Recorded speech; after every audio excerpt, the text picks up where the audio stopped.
Allez, c'est parti pour la création des racines d'argent dans 3, 2, 1, let's go.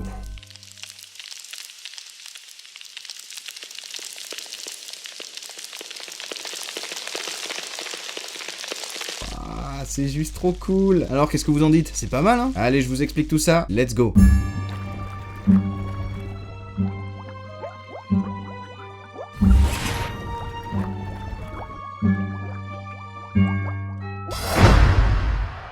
Bonjour à toutes et à tous et bienvenue dans ce nouveau cours de potions. L'émission dans laquelle magie rime avec chimie. Prenez place, installez-vous devant un chaudron et essayez de ne pas déranger le crapaud mutant parce qu'il déteste qu'on le réveille.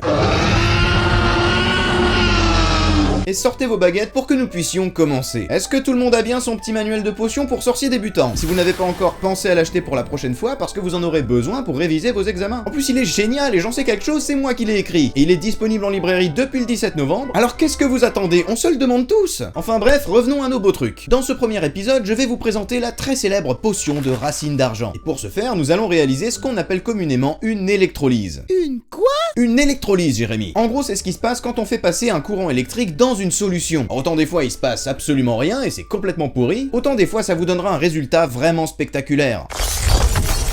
Par contre, petite parenthèse pour vous rappeler que ce qu'on va faire dans ce cours de potion, c'est en réalité de la chimie, donc on fait attention, on fait pas n'importe quoi, et on ne tente rien si on sait pas ce qu'on fait. Et alors si en plus vous êtes un branquignol comme Jérémy, par exemple, et bah dans ce cas, ne touchez à rien du tout d'une manière générale, je pense que c'est mieux comme ça. Oh, c'est pas très gentil ça, professeur! Oui, je sais, mais c'est pour ton bien, Jérémy. Parce que mon petit Jérémy, tu le sais pas encore, mais tu vas crever si je t'empêche pas de faire des conneries. Enfin bref, voyons maintenant de quoi on va avoir besoin pour cette potion. Pour préparer cette potion, je vais utiliser une boîte de pétri qui sera mon chaudron magique, une pile de 4,5 volts, 2 câbles électriques munis de pinces crocodile, et ma potion magique que je vais mettre dans le chaudron, qui n'est rien d'autre en fait qu'une solution de chlorure d'étain. Et pour en fabriquer en fait c'est tout simple, il suffit de prendre un petit peu de chlorure d'étain et de le dissoudre un petit peu dans l'eau. Et pour ma part, moi j'en ai mis 1 gramme. Du coup maintenant je pense que c'est le moment de vous dire que je vous ai menti, je crois. Parce que la potion je l'ai appelée les racines d'argent, mais sauf que en fait, c'est pas de l'argent. Non, c'est pas putaclic, c'est de la poésie. Parce que oui, c'est pas de l'argent, c'est de l'étain, mais bon, les racines d'étain, pourri comme nom. Enfin bref, allez, on y va. Maintenant que j'ai tout ce qu'il me faut, je vais pouvoir commencer. Tout d'abord, je vais remplir ma boîte de pétri avec la solution de chlorure d'étain et y ajouter un tout petit peu de savon pour que la solution s'étale bien sur toute la surface de la boîte. Et ensuite, je n'ai plus qu'à brancher mes 2 petits câbles au plus et au moins de la pile électrique, à placer mes 2 pinces de part et d'autre de la boîte de pétri et c'est parti pour le spectacle.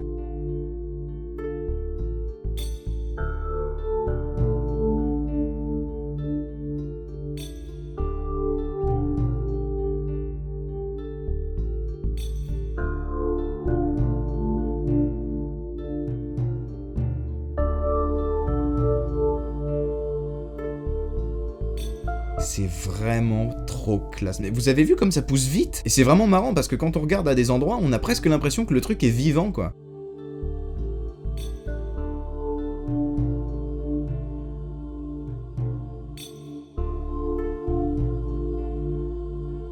C'est juste ouf. C'est trop beau, j'adore.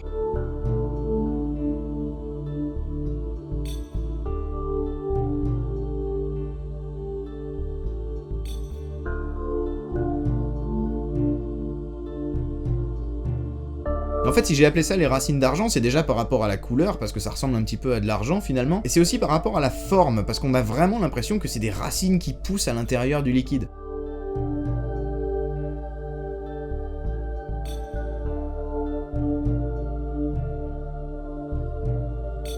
Mais pourquoi on fait ça, professeur? Très bonne question, Jérémy. En fait, ce qu'on vient de faire dans cette expérience, ça s'appelle une réaction d'oxydoréduction. Et pour faire simple, une réaction d'oxydoréduction, c'est le nom qu'on donne aux réactions chimiques qui consistent en un échange d'électrons entre 2 espèces chimiques. Ce qui provoque alors une transformation chimique de notre système, et dans notre cas, la transformation se manifeste par l'apparition de cristaux d'étain. Et c'est de ces cristaux que sont constituées nos racines. En gros, ce qui se passe, c'est que dans la solution que nous avons préparée, à la base, nous avons des ions SN2+, qui sont en fait des atomes d'étain à qui il manque 2 électrons. Et ces ions, pour le moment, on ne peut pas les voir, puisqu'ils sont dissous à l'intérieur de la solution. Un petit peu comme quand vous mettez du sel dans l'eau, le sel disparaît complètement à l'intérieur de l'eau. En réalité, ça disparaît pas vraiment, il est toujours là, mais c'est juste qu'il est dissous. Et du coup, on ne peut plus le voir. Sauf que lorsque j'ai branché la pile électrique à la solution, j'ai créé un circuit électrique dans lequel circule un courant. Et un courant électrique, ce n'est ni plus ni moins que des électrons qui se baladent tous dans la même direction à l'intérieur d'un conducteur. Donc en définitive, ce que j'ai fait avec ma pile, c'est que j'ai apporté des électrons aux ions Sn2+, qui étaient dans ma solution. Et quand ils les ont reçus, ces ions se sont transformés en atomes d'étain solides. Des atomes qui ont ensuite alors formé les cristaux qu'on a vus apparaître. Mais professeur, vous avez dit que c'était un échange d'électrons. Mais pour faire un échange, on est d'accord qu'il faut être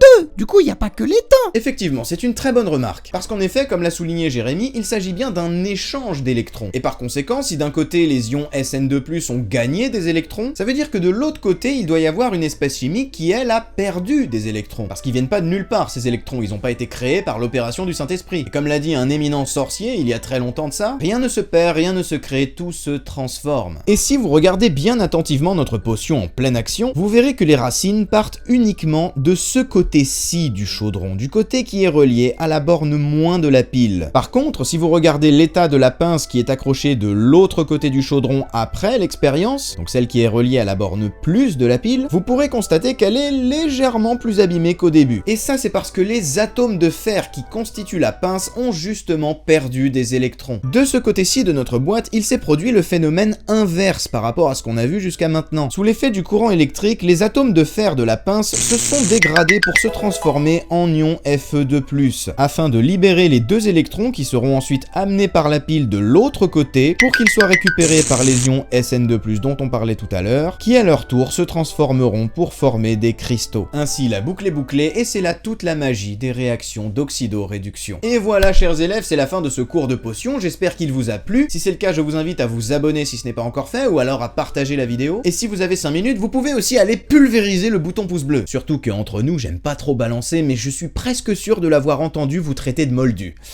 Et franchement, à votre place, moi, j'irais lui apprendre le respect. Et bien évidemment, si vous avez aimé cette expérience et que vous avez vous aussi envie de vous lancer dans la préparation de potions à la maison, je vous invite également à aller jeter un petit coup d'œil à mon livre qui s'appelle Petit manuel de potions pour sorciers débutants. Et en gros, pour la faire courte, il s'agit d'un recueil d'expériences de chimie qui ont toute la particularité de faire penser à une potion magique. Il y a plein de références à Harry Potter, donc si vous êtes fan du jeune sorcier, je pense que ça peut vous plaire. Et si jamais vous avez envie de découvrir un petit peu la magie de la chimie et que vous avez envie de faire une petite activité en famille ou même tout seul, et bah à mon avis, vous allez passer un bon moment. Si vous voulez qu'on garde contact entre les différentes vidéos, je vous invite également à me suivre sur tous mes réseaux sociaux. J'ai Facebook, j'ai Twitter, j'ai Instagram et je suis très actif dessus, surtout sur Instagram. Alors n'hésitez pas à aller jeter un œil si ça vous intéresse, je vous mets tous les liens dans la description. Et voilà, sur ce, moi j'ai fini de parler, alors je pense que je vais vous laisser. Je vous donne rendez-vous très bientôt pour un nouveau cours de potions et en attendant, comme d'habitude, vous le savez, moi je vous fais des bisous, à la prochaine, c'était Xio, ciao!